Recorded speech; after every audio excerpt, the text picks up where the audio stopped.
بسم اللہ الرحمن الرحیم۔ السلام علیکم۔ آپ جانتے ہیں عمران خان صاحب اس وقت پوری طرح سپریم کورٹ کے ساتھ کھڑے ہیں اور ان کے بیانات مسلسل، ان کا ابھی جو خطاب تھا، جو حالیہ خطاب ہے قوم سے، اس میں بھی انہوں نے شروع میں ہی سپریم کورٹ کو خراج تحسین پیش کیا کہ جس طرح سپریم کورٹ آئین کے ساتھ کھڑی ہے اور آئین کے مطابق وہ چل رہی ہے اور اپنے فیصلوں پر عمل درآمد کے لیے اب ڈٹ چکی ہے۔ چیف جسٹس امرتا بندیال کی سربراہی میں جس طرح اب 14 مئی کی تاریخ دی جا چکی ہے، اس پر اب عمران خان صاحب سمجھتے ہیں کہ پوری قوم کو اور خاص طور پر وکلاء برادری کو سپریم کورٹ کے ساتھ کھڑا ہونا ہے اور سپورٹ کرنا ہے، کیونکہ یہ لوگ جو اس وقت مافیا کی طرح حملے کی کوشش میں ہیں اور کہہ رہے ہیں کہ جناب ہم تو کسی صورت سپریم کورٹ کے فیصلوں کو نہیں مانیں گے،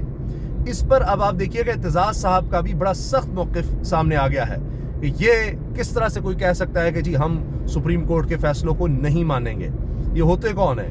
کیا کوئی یہ جرت کر سکتا ہے کہ سپریم کورٹ کہہ دے جو سپریم کورٹ کہے گی، جو فیصلہ سپریم کورٹ دے گی وہ سب کو ماننا ہوگا، چاہے جو مرضی کر لیں؟ اب ہوا یہ ہے کہ گول میز کانفرنس ہوئی ہے، پورے ملک سے 50 قانونی ماہرین، پاکستان کے ٹاپ قانون کے ماہرین اس میں شرکت کرتے ہیں، اور اس میں بڑی اہم بات یہ ہے کہ یہ اعتزاز احسن صاحب کی میزبانی میں ہوئی ہے، یعنی اس کے ہوسٹ اعتزاز احسن صاحب تھے، لطیف کھوسہ صاحب تھے، دونوں پیپلز پارٹی کے سینئر رہنما، وہ اس کو ہوسٹ کر رہے ہیں، اور اس میں جو باتیں ہوئی ہیں ان سے تو نظر آ رہا ہے کہ جناب حکومت کے پاس کوئی گنجائش ہی نہیں بچی، چاہے پی ڈی ایم ہے، پیپلز پارٹی اس کا حصہ ہے حکومت کا، جو مرضی ہو جائے جناب، اب کوئی گنجائش نہیں بچی اس گول میز کانفرنس کے بعد جو باتیں ہوئی ہیں۔ اس میں ملک کے معروف وکلاء ہیں، اس میں سلمان اکرم راجہ صاحب نے بھی بات کی ہے، اس میں جو بہت زیادہ ہائی لائٹ ہو رہی ہے ربیہ صاحبہ جو کہ سینئر نائب صدر ہیں لاہور ہائی کورٹ بار کی، انہوں نے کہا ہے کہ یہ جو کہہ رہے ہیں جی پارلیمنٹ سپریم ہے، پارلیمنٹ سپریم ہے، یہ پارلیمنٹ کی سپریمیسی اس وقت کہاں تھی جب جنرل قمر جاوید باجوہ کو ایکسٹینشن دی گئی تھی، جب فوجی عدالتیں بنائی گئی تھیں، اس وقت نہیں یاد تھا پارلیمنٹ کی سپریمیسی کا خیال، اس وقت نہیں آیا، اور انہوں نے یہ تک کہا کہ پارلیمنٹ نہیں، آئین سپریم ہے، آئین سپریم ہے، پارلیمنٹ نہیں۔ تو یہ سب باتیں وہاں پر ہوئی ہیں۔ اعتزاز احسن صاحب نے یہ کہا کہ یہ سمجھ رہے ہیں، یہ کہتے ہیں حکومت کہتی ہے کہ جی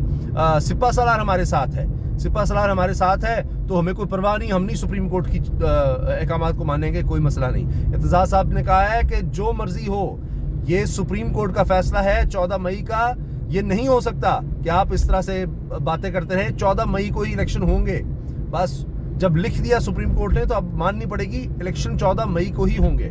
اور سپریم کورٹ کسی کو بھی کہہ سکتی ہے، سپریم کورٹ کے احکامات کے خلاف کوئی نہیں جا سکتا۔ اب اس میں ایک چیز عرض کر دوں کہ بڑی کوششیں ہو رہی ہیں کہ جناب وکلاء کو اعتزاز احسن صاحب سے دور کیا جا سکے،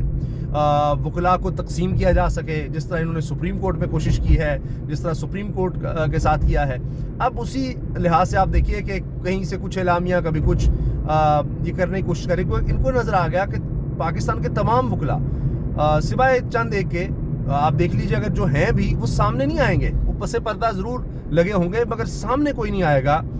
سامنے آئیں گے تو آپ دیکھیے Lahore high court bar, Lahore بار کے عہدیدار تو ملے ہیں جا کر chief justice of Pakistan Amrita Bandial صاحب سے، لاہور بار کے انتظار حسین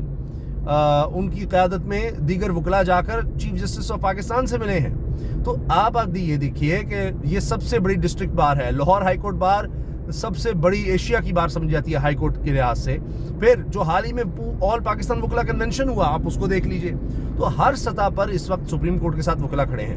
اب حکومت نے کیا کیا؟ وہی بریف کیس چلائیں، یہی جو ان کو آتا ہے، مافیا کی طرح کام کرتے ہیں۔ کیا کہ جناب بھاگے شہباز شریف صاحب پہلے پہنچے تھے کہ جناب ہم جاتے اسلام آباد بار کے پاس، اور ان سے جا کر کہا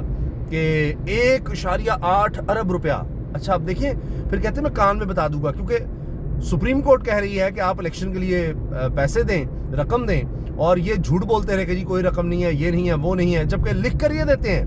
عدالت میں نہیں یہ کہتے کہ جناب رقم، وہاں کہتے ہیں نہیں، رقم کا تو کہتے ہیں کہ نہیں ہے، وہاں یہ نہیں کہتے کہ جی 4-3 کا فیصلہ ہے، باہر آ کر کہتے ہیں جی 4-3 کا فیصلہ ہم نہیں مانتے۔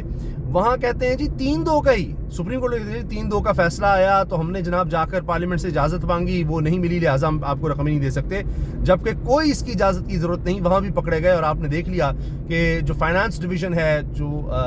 اسٹیٹ بینک ہے، ان کی طرف سے کہہ دیا گیا جی بالکل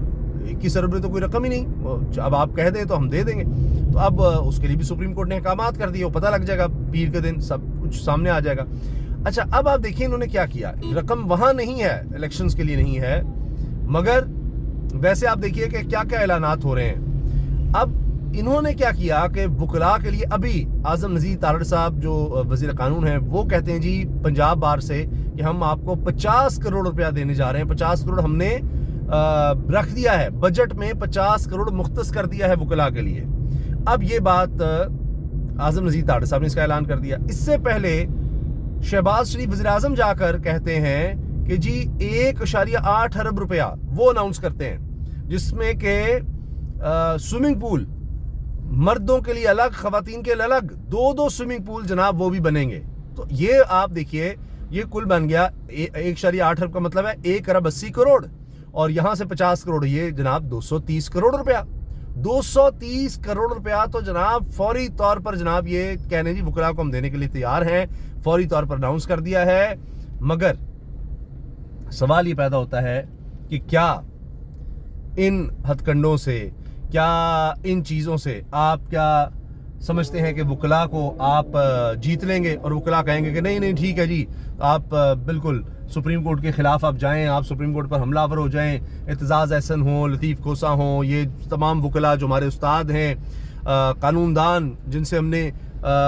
قانون پڑھا ہے، جن کے ساتھ ہم نے کام کیا ہے، جو ایک شخص جو ہے وہ سینکڑوں وکلاء کو ریپرزینٹ کر رہا ہے، تو ان کی نہیں ہم مانیں گے؟ یہ ہو سکتا ہے ممکن؟ نہیں۔ اعتزاز صاحب بدلے ہیں، بتا دیجئے مجھے، ان کا سٹانس تو اور زیادہ سخت ہو رہا ہے، موقف اور زیادہ سخت ہو رہا ہے کہ جی ان کو تو ماننا پڑے گا ہر صورت، یہ نہیں ہو سکتا۔ وہ تو پہلے دن سے کہ جی 14 مئی آ گئی تاریخ، 14 مئی کو ہی الیکشن ہوں گے، اب کر لیں بات آپ۔ اچھا اس کے ساتھ ساتھ لطیف کھوسہ صاحب کہتے ہیں کہ اظہر صدیق ایڈوکیٹ کے گھر پر بموں سے حملہ کیا جاتا ہے، اور پھر ساتھ انہوں نے یہ بھی کہا کہ میں کوئی مل کے نہیں آ رہا، میں یا اعتزاز احسن صاحب کے جی مل کر آ رہے ہوں عمران خان سے اور اس کے کہنے پہ یہ ہو رہا ہو، کوئی ایسا نہیں، ہم آئین کے لیے کر رہے ہیں، ہم قانون کے لیے کر رہے ہیں۔ اعتزاز صاحب نے تو یہ بات کی کہ اگلی 3-4 نسلوں کو انہوں نے مقروض کر دیا ہے، یعنی جو ان کی رقم تھی آج ہی لے لی ہے، اتنا برا حال انہوں نے کر دیا، انہوں نے تو یہاں تک بات کی ہے۔ سلمان اکمل راجہ صاحب نے تو جو بات کی وہاں پر ڈیسک بجے ہیں ان کو اپریشیٹ کرنے کے لیے، کہ کیا کہا گیا کہ جناب سلمان اکمل راجہ صاحب کی طرف سے کہ یہ کہتے ہیں جی وہ 90 دن سے اوپر چلے گئے تو کیا ہو گیا، کوئی مسئلہ نہیں، ایسی کوئی بات نہیں۔ تو سلمان اکمل راجہ صاحب نے کہا کہ آپ کہتے ہیں 90 دن سے اوپر جانے میں کوئی مسئلہ نہیں، میں کہتا ہوں جی آسمان گر گیا، آسمان گر گیا جب آپ 90 دن سے اوپر چلے گئے، آئین شکنی ہو گئی، آئین توڑ دیا گیا، آئین پامال ہو گیا۔ تو وہ تو اب وکلاء دیکھیے وہ تو اس پر بڑا ان کا سخت موقف آتا چلا جا رہا ہے۔ تو یہ حکومت جو ہے اس کو سمجھ رہی تھی کہ جناب ہم جس طرح باقی معاملات ہم نے کر لیے ہیں، جس طرح ہم سوشل میڈیا ایکٹیوسٹ کو اٹھا رہے ہیں، جس طرح ہم جناب اب علی زیدی کو اٹھا لیا ہے، دیگر جناب لوگوں کو غائب کر رہے ہیں اور لاپتہ کر دیتے ہیں، جس طرح ہم نے ماضی میں حملے کر دیے ہوئے ہیں، سپریم کورٹ کو ڈیوائیڈ بھی کیا، چیف جسٹس پر ماضی میں حملہ کیا جناب عدالت میں، تو اب بھی ہم ایسا کچھ کر لیں گے؟ نہیں، اب ان کی واردات جو ہے وہ سمجھ چکے ہیں وکلاء، اور اعتزاز احسن صاحب جس طرح میدان میں ہے، اور یہ میں نے آپ سے عرض کیا کہ گول میز کانفرنس، اس سے سب چیزیں واضح ہو گئی ہیں کہ اس دفعہ حکومت کی ایک نہیں چل رہی اور نہ ہی چلنی ہے۔ اور میں پچھلی ویڈیو میں بتا چکا ہوں آپ کو، وہ ویڈیو آپ ضرور دیکھیے کیونکہ اس میں پوری تفصیل ہے، اس میں چیزیں واضح ہو رہی ہیں کہ جس طرح بیوروکریسی نے حکومت سے علیحدگی اختیار کر لیا کہ جی ہم تو سپریم کورٹ کی مانیں گے، پیسے بھی ریلیز کریں گے، اور سیکیورٹی کے حوالے سے جو کور کمانڈرز کانفرنس ہوئی ہے اس میں جو بات کی گئی ہے کہ آئینی رول ادا کرنے کے لیے ہم تیار ہیں، تو آئینی رول یہی ہے کہ سپریم کورٹ کسی بھی ادارے کو کہہ سکتی ہے اپنے حکم پر عمل درآمد کے لیے، ورنہ ملک نہیں چل سکتا۔ اگر دیکھیے سپریم کورٹ کے فیصلوں پر عمل درآمد نہیں ہونا، سپریم کورٹ نے کسی کے بارے میں کچھ کہہ دیا، کسی کو سزا دے دی، اب جناب حکومت ہے جی، پولیس اس کے انڈر ہے، پولیس حکومت کا ہی خبردار نہیں کرنا جی، اس کو گرفتار ہی نہیں کرنا، تو کیا ملک چل جائے گا؟ تو اس کا تو کوئی فیصلے کو نہیں مانے گا، جو بھی حکومت ہوگی اس کے پھر فیصلے ہوں گے۔ تو پھر کہاں آپ کا ملک جائے گا, کیا رہ جائے گا. تو لہٰذا کور کمانڈرز کانفرنس میں بھی یہ نظر آ رہا ہے کہ آئینی طور پر ہم جو بھی کہا جائے گا وہ کرنے کو تیار ہیں. تو آئین میں درج ہے کہ جی سپریم کورٹ اپنے فیصلوں پر عمل درآمد کے لیے کسی کو بھی کہہ سکتی ہے, چاہے وہ فوج ہی ہو, تو اس پر پھر آئینی طور پر آپ کو عمل کرنا پڑے گا. تو چیزیں بڑی واضح ہو رہی ہیں. تو لہٰذا یہ حکومت جو ہے, جس طرح اعتزاز صاحب نے کہا اور اس پر سب سے زیادہ زور دیا, سب سے بڑی ہیڈ لائنز یہی بنی ہیں, یہی جملے بنے ہیں کہ 14 مئی کو الیکشنز ہو کے رہیں گے. اللہ حافظ.